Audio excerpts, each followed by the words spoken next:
Well, welcome to the 700 Club. No fear of the United States. That's what Iran is flaunting as it boasts it can strike Israel anywhere it wants.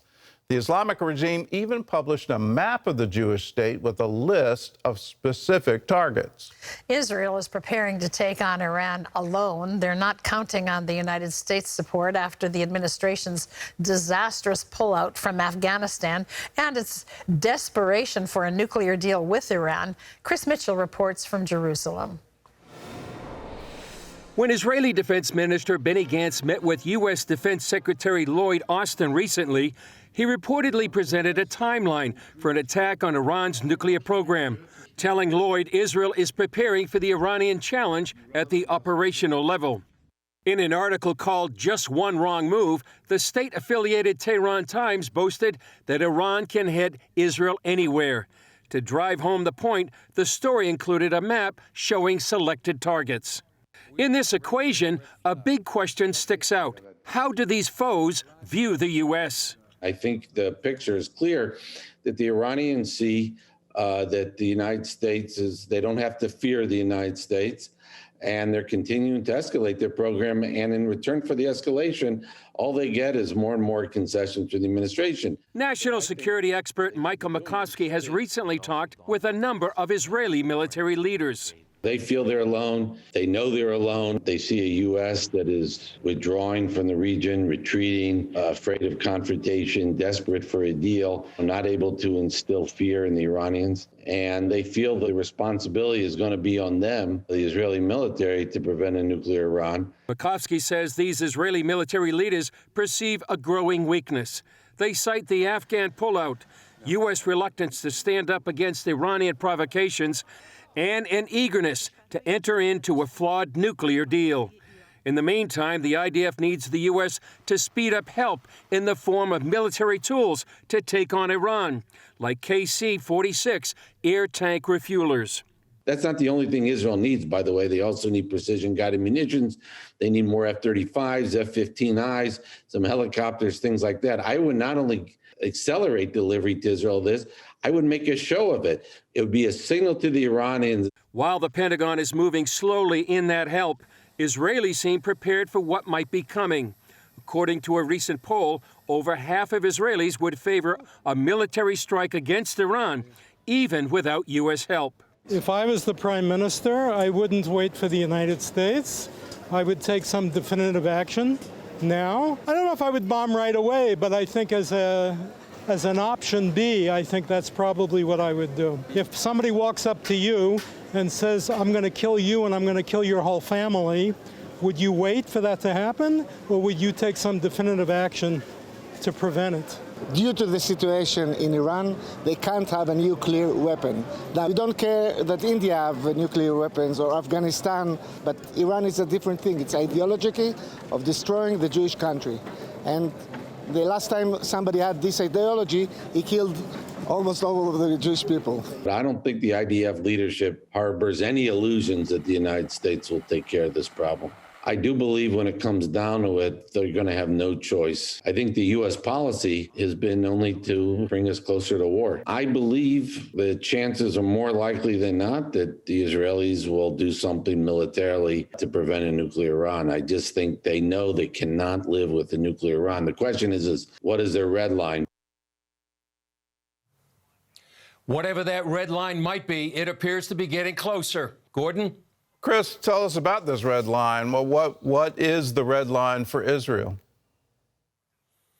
Well, exactly what there's, Gordon, they're not saying right now. Naftali Bennett, for example, back in October, he spoke to the General Assembly. He said Iran had already crossed those red lines, but he didn't say exactly what they were.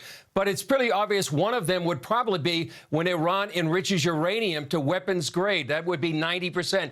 Right now, they're at 60%, and that really is very easy to go from 60 to 90. So then that might be just weeks away if they choose to go that far. But in addition to that, Gordon, to get the enriched uranium, you also have to construct a warhead. Then you have to put it on a ballistic missile. That could take more time, could be up to a year or more. But the question remains, Gordon, what will they do? When will they do it? And will they have to go it alone? As we just reported, it looks like that may be the case. I've got to ask, how will Israel know with certainty that it's gone from 60, that it even is at 60%, or will it be at 90%? How will they know with certainty that Iran's achieved it? It's a good question, and right now it's probably uncertain if they will know. And the reason for that is that the IAEA actually, Iran has put some of them out. They brought some of them back in. They have some of the cameras in some of those sensitive nuclear facilities. But what Iran is saying right now, they're not going to give the video. So it's uncertain when they will know, but I assume they have ways they're going to try to determine whether they've gone that next step. Well, let's talk about military capacity. Israel seemed to have the capacity to take out Iraq's nuclear reactor. It took out Syria's nuclear reactor, stopped those nuclear ambitions. Will it have the capacity to do it? That's a great question. You know, in 1981, they took out Iraq's reactor. Then in 2007, they took out Syria's reactor. But the difference with Iran is they're trying to get enriched uranium through centrifuges. And so right now they have literally dozens of nuclear facilities. The question is, can Israel hit them all? Now, some former Israeli military leaders say it'll take literally 2 years to get ready, and that Israel isn't ready now. And they say current planes that Israel has can't carry the latest bunker-busting bombs, and they need those to destroy those underground sites. And the key right now, for example, Gordon, is there's not enough air refuelers. Israel has ordered 8 of those KC-46s we mentioned in our report, but they won't be delivered till 2024. Now, others are more optimistic. They say Israel could destroy a couple of the key nuclear sites. That would be Natanz and Fordo. But if Israel does strike those sites, then we're going to see a new Middle East, Gordon, because then Iran will probably try to strike Israel directly and unleash Hezbollah missiles from the north. Well, let's talk about Muslim end-time theology. The Ayatollahs believe in the return of the 12th Imam, the Mahdi. What does that have to do with nuclear weapons? What does that have to do with war? Well, a lot of people may not know this, but Shiite Muslims, many of them believe the 12th Imam, they call him the Mahdi. He's a messianic figure who will come back at the end of time, and he will bring peace and justice.